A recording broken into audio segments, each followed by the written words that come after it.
Hi, this is Peter Friedrich, and I'm honored today to be joined by representatives from 6 Indian American organizations who are here to express their perspective about the recent meeting in India of US Ambassador Atul Keshap with Mohan Bhagwat, the chief of the Rashtriya Swayamsevak Sangh, or RSS, which is a 96-year-old paramilitary. Now here's the background on the issue. This historic meeting, which was the first ever with the RSS by a representative, an ambassador level representative from the United States, has shocked many Indian Americans. Ambassador Keshap's visit, however, is not unique among Western diplomats. He follows in the infamous footsteps of a few other ambassadors who recently began this reprehensible trend of meeting with the RSS. Keshap is now the 4th ambassador to meet with the RSS in just 2 years. All of these meetings have produced controversy within the countries which these ambassadors represent. German ambassador Walter Lindner kicked things off in July 2019. Aside from outraged headlines in media around the world, around a dozen German members of parliament demanded that their government answer for the meeting, stating, "The ideology of the RSS is based on the idea of a leadership claim by political Hinduism, or Hindutva, and the political striving to create a state according to radical Hindu rules. It was inspired by the fascist movements in Europe led by Mussolini and Hitler." In November 2020, Australian High Commissioner Barry O'Farrell met with the RSS chief, prompting Australian Senator Janet Rice to speak on the floor of her country's parliament. She called the visit a disgrace and demanded O'Farrell's resignation, warning that the RSS is, quote, "a fascist organization that openly admits admiration for Adolf Hitler and the appalling genocide that occurred under his Nazi regime." Senator Rice further stated, "Time and time again, the RSS has attacked Indian people's rights to freedom of expression, freedom of religion, and safety. Their advocacy of a Hindu Rashtra, or nation, is for an India where, by definition, minorities are denied rights and privileges. They demonize and encourage persecution of some of the non-Hindu citizens of India, particularly those of Muslim background." In February 2021, French Ambassador Emmanuel Lenain met with the RSS, prompting French MP Clémentine Autain to speak out in protest in her country's parliament, stating, "The RSS is a Hindu nationalist paramilitary group whose early leaders openly admired Adolf Hitler and Benito Mussolini, and which has been repeatedly accused of stoking interreligious hatred and committing acts of violence." And now, US Ambassador Atul Keshap, in his final act as the interim envoy to India, has become the latest diplomat to meet with the RSS. So, here today, we are gathered with various representatives of Indian American organizations who will speak on the incident and offer their perspective on why it matters, why it will not go forgotten, why it will not be allowed to be forgotten, and why they are so concerned by it. Our first speaker is Zahir Adeel from Justice for All. Zahir leads the Save India from Fascism project at Justice for All. He's an engineer by training and profession, and Zahir, beyond that, has a keen interest in human rights. Previously, he led the Save Uyghur project at Justice for All. Justice for All is a human rights organization which is focused on genocidal campaigns around the world against Muslim minority populations. Beginning with Bosnia Task Force, their current major projects include Burma Task Force, Save Uyghur, Kashmir Action, and Save India from Fascism. So Zahir, welcome, and the floor is yours. Thank you, Peter. My name is Zahir Adeel, and I lead the Save India from Fascism project at Justice for All. What we saw in India with Atul Keshap, the acting ambassador of the United States, my country, meeting with a fascist leader, Mohan Bhagwat, of the RSS is despicable. The United States has lost a lot of its credibility in recent years over the so-called war on terror, and especially during the Trump years. We lost our credibility as leaders of the free world and of leaders in human rights. It is time that we work along with civil society leaders, along with other groups within the United States, and we regain the status that the United States once had as a leader in human rights. And we need to also use our influence in whichever way possible so that we can encourage other countries to give up this path of fascism, to give up this path of majoritarianism, to give up this path of religious intimidation. And that cannot be more true of any place than as it is in India. India at this time, it might be said that it is a democracy, and yes, it is from the electoral point of view, but it is a democracy in decline. The United States should not and should never ever normalize a fascist organization such as the RSS, which is the parent organization, which is the ideological parent of India's current ruling BJP.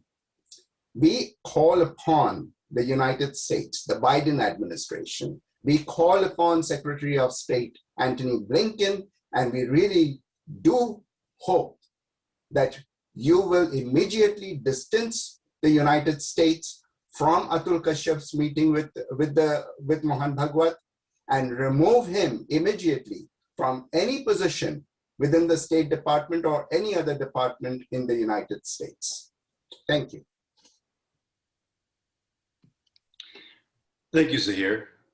And our next speaker will be Naresh Barsagade, who is from the Dr. Ambedkar International Center. Naresh. Hi. Naresh is a Ambedkarite, a Buddhist, a human rights activist, and a community organizer.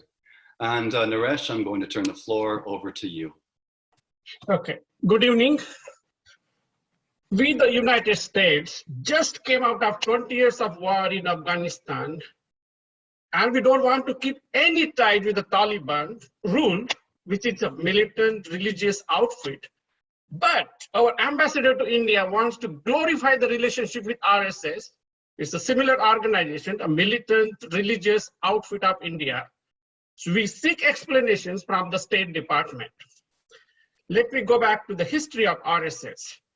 RSS is projected as a Hindu nationalist or a Hindu religion protector, but that is not true face of it. RSS was formed when their supremacy was under attack. RSS is a supremacist Brahminical organization to maintain the supremacy of Brahmins.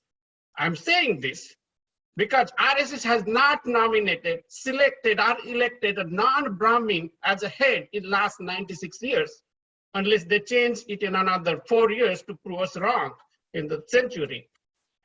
They instigate continuous violence to just protect their supremacy.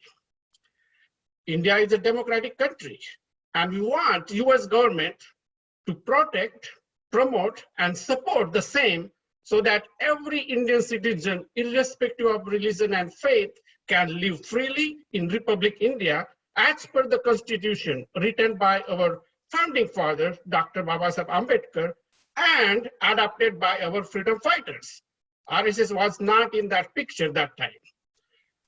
With that, I say thank you. Jai Bhim, Jai Bharat, Jai Samvidhan. Back to you, Peter. Thank you so much, Naresh, for your comments on this issue.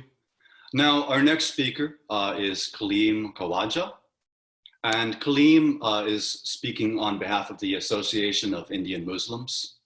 Kaleem is a senior aerospace engineer who's based in Washington, D.C. He is also the founder and executive director of the 35-year-old NGO, the Association of Indian Muslims of America. Kaleem, I'm going to turn the floor over to you. Thank you, Peter.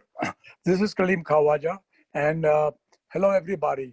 It's my pleasure today to speak on a very difficult topic, but which is also a topic of earth-shaking importance.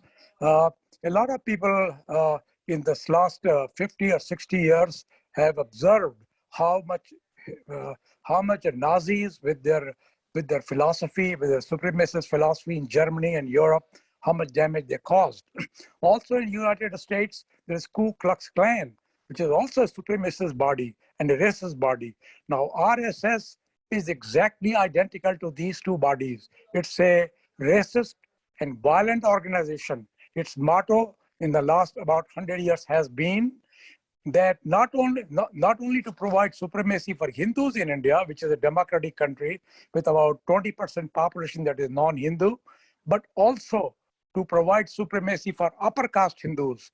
And as you know, about 40% of Hindus in India are lower caste Hindus. But RSS agenda is that the upper caste Hindus be supreme in India and everybody else will be less equal as a citizen of India and will be at the mercy of the upper caste Hindus and their agendas, which are supremacist. Now, for United States, which is a champion of liberty, fraternity, and equality, and the Statue of Liberty in New York Harbor proclaims that for United States and its acting ambassador, Mr. Kashyap, to go and meet Mr. Bhagwat, who's the head of the RSS, and then come back from there and describe the meeting in glowing terms. And he's saying that he has learned a lot. This is a very sad event. And if I do not want to use the strong words, but I would say it lowers the prestige and image of America as a nation for liberty and equality. America has just withdrawn from Afghanistan, and all Americans condemn Taliban. Now, Taliban, with the supremacist philosophy, restrictive philosophy, and BJP and RSS are exactly two sides of the same coin. You know, just as I condemn extremist Muslim philosophy projected by Taliban, I also condemn the racist philosophy, Hindu supremacist philosophy of RSS. So how can Mr. Kashyap, who represented America, go and first of all, go and meet Mr. Bhagwat, the head of RSS, and secondarily describe the meeting in glowing terms? I request the State Department and the United States government to kindly look at this matter as a very serious matter. Mr. Kashyap, by his action, has disqualified himself from serving as a representative of the United States. And please, State Department and President Biden, please take a look at this. And please do not let this kind of incident happen again. Also, please take actions on RSS in India. The RSS-controlled government, which is the BJP government, should be controlled because they are violating human rights of not only the religious minorities, but also of Dalits every single day. And United States government has an obligation to do something about it because we all believe in democracy. In the name of democracy, BJP government is fooling the people and they should be controlled. Thank you. Thank you so much, Kaleem, for offering those remarks. And we are going to move on. From there, we're going to move on to Mr. John Prabhudas, who represents the Federation of Indian American Christians. Mr. Prabhudas is one of the founding members of the Federation of Indian American Christian Organizations of North America, which was founded in 2000 as a nonprofit ecumenical advocacy organization created to defend the basic rights of over 100 million Christians in a rapidly changing India through its work on Capitol Hill in Washington, D.C. His organization counts a little over 1 million Indian American Christians as its constituents spread across all 50 states of the US. And Mr. Prabhudas, the floor is yours. Thank you, Peter. Just wanted to make a quick statement on this meeting. We have tweeted about our disapproval of the ambassador's meeting with Mr. Bhagwat. So the Federation of Indian American Christian Organizations is concerned about the public recognition of a paramilitary organization. And we understand that the US ambassador and the embassy officials, there is a need for them to meet with all sides, including the RSS leaders. We understand the need for it. But the concern that we have is that the RSS uses this to show the world that they are part of the mainstream in India. So what they crave for is a legitimacy for their policies and the ideas. And Atul's meeting just amounts to giving that legitimacy in a silver platter.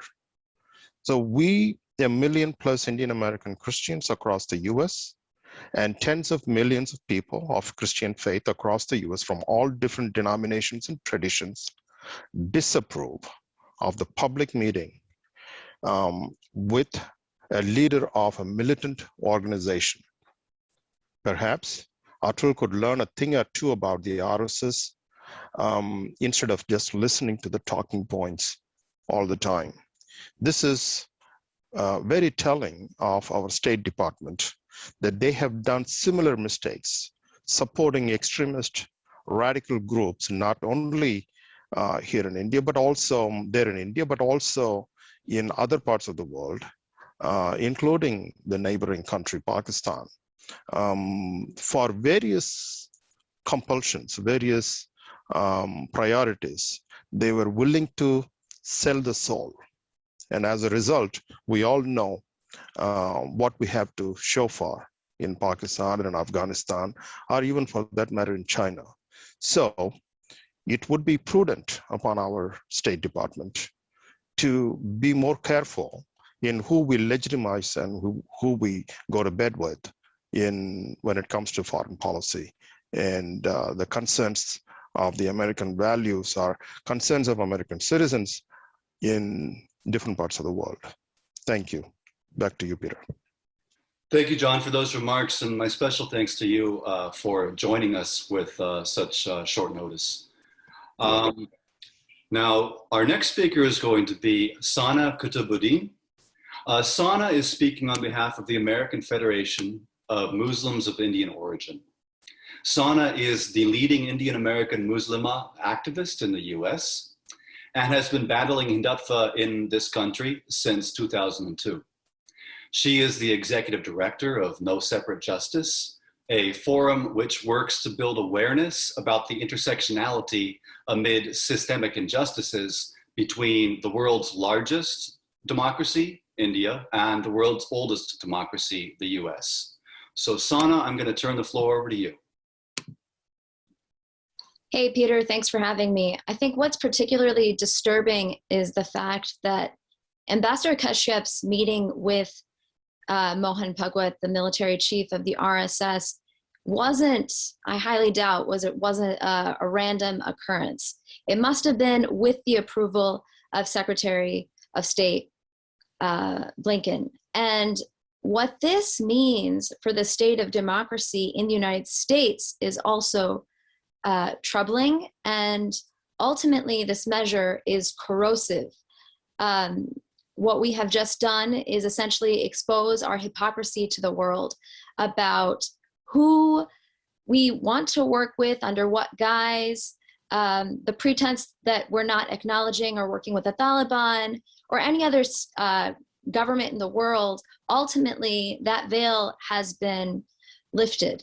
And we're seeing very clearly that it's about something much more dangerous.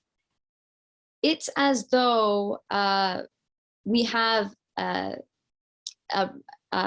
government with the Secretary of State Blinken that would essentially herald the Capitol Hill rioters and celebrate them and celebrate their baseline ideology, which is ultimately white supremacy. So what we're doing is really hurting our own democracy, any sense of American values. We're hurting the world. And if we truly want to build an alliance with India, we've got to get stern and really ask that they introspect and and make sure that the Constitution is upheld and that the lives of all of India's citizens are equal before the law. And the United States, you know, we had this extraordinary election where we voted out a fascist ultimately, and it was a really extraordinary time in US history. And now we have such an abomination. We have Ambassador Ambassador Keshap meeting with Mohan Bhagwat. Mohan Bhagwat commands paramilitary forces of between 30 to 40 million people. These are volunteer militias that are trained militarily throughout India. This series of volunteer militias uphold and maintain a social and economic apartheid, essentially, of India's minority communities. I wouldn't say that they're minority. Our communities, the Dalit, Bahujan, Muslim, Christian, Sikh, all of our communities, Adivasi, all of our communities together make up nearly half of the Indian population. And those paramilitary forces that Mohan Bhagwat commands uphold this apartheid system. So every sense of what we value as a nation is completely being corroded by this celebratory meeting with Mohan Bhagwat. And it's something that all of us need to call out together, because what this spells for us, again, is very dangerous. It's very dangerous for India as well, but this is a very dangerous move in the international community. Thank you. Thank you so much, Sana, for offering that perspective on this incident. Now, I'm going to take us to our last speaker. Our last speaker is Shaik Ubaid, Dr. Shaik Ubaid, speaking on behalf of ImanNet. Shaik is a longtime human rights worker and a community organizer. He is the founding president of the Indian Minorities Advocacy Network and Indian Muslim Council USA. Shaik believes in collaboration and alliance building to confront tyranny, and he has co-founded many coalitions, such as the Coalition Against Genocide, the Muslim Peace Coalition, and the Alliance to Save and Protect America from Infiltration by Religious Extremists. And Shaik, I'm going to turn the floor over to you. Thanks, Peter, for arranging this meeting at such a short notice. The speakers before me have already pointed out that RSS is an ISIS-like international terrorist supremacist movement that was launched to maintain the supremacy of the Brahmins in India. And our condemnation of this meeting and of RSS is already covered by the media, as was our demand that Kashyap be removed from his post and not be allowed to work for the federal government. And also that the federal investigative agencies, both domestic and international, investigate RSS activities in the US and its links with outside countries. What I would focus is on the opportunity this meeting provides us. In the past, RSS had always worked underground, insidiously infiltrating first the Hindu religious places, then the Indian professional spaces, and conquered them, and now is overconfident that it has the clout and the money to buy political influence in the US and work openly. So this gives us an opportunity to go after them, because the first part of our work, which was always there when we launched ImanNet and Indian Muslim Council, was a difficult one to talk to people about what RSS is and why it is a threat to America. Now that has been made easy by the RSS. So I think we should focus more on our work, and to confront RSS, we should build alliances locally with the civil rights and human rights organizations in the US and with the local faith leaders and other similar movements and groups. And then using the local media, bring about pressure on the politicians from the local level, and thus build a grassroots movement to confront this threat from the largest terrorist organization in the world, which has access to nuclear powers and who is as crazy as any extremist group would be, and whether it be ISIS or anybody else, because in their extremism, they become very rash and irrational.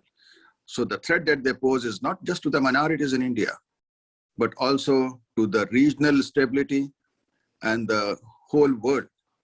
So it is in the national security interest of the United States, because they use, the State Department sometimes uses this as an excuse that they have to talk to the RSS.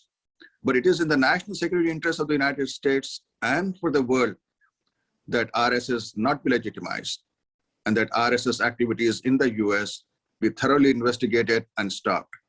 Once again, I thank you for getting the different organizations together, and we can succeed only when we work not only in a collaborative fashion among ourselves, but also go out and make coalitions with our fellow Americans. That's how we have been working in my other capacity for the issues of Burma and the Uyghurs in China. And that's how we should work for saving Indian pluralism and secular democracy. Thank you again very much. Thank you so much, Shaik. I appreciate the perspectives that everybody has had to offer. Thank you all for joining on what was very short notice over just the past couple of days. I look forward to seeing how this story develops further, and staying in touch with all of you. And I want to once again thank you, Zahir, Naresh, Kaleem, John, Sana, and Shaik. We look forward to talking with you again.